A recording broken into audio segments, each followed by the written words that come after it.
আল্লাহ তাআলা বলছেন যারা সুদের চাকরি করে তাদের সাথে যুদ্ধ ঘোষণা করছেন, নবী মরে গেলে তো আমার একদিন বিচার হবে।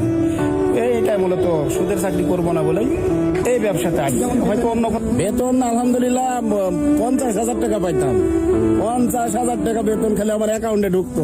আর বর্তমানে আমি যে ব্যবসাটা করতেছি এই ব্যবসাটা আমার পরিবার মানা নিতে চাচ্ছে না।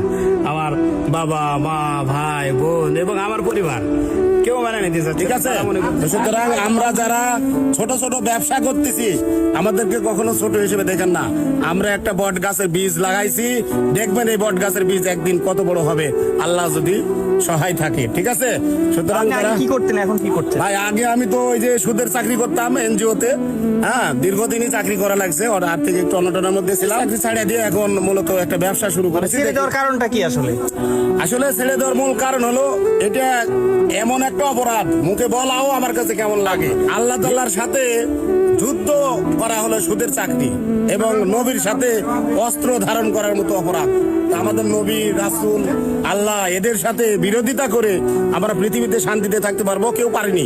এনজিওর কর্মী কেউ শান্তিতে নাই। ঠিক আছে, আমিও শান্তিতে ছিলাম না।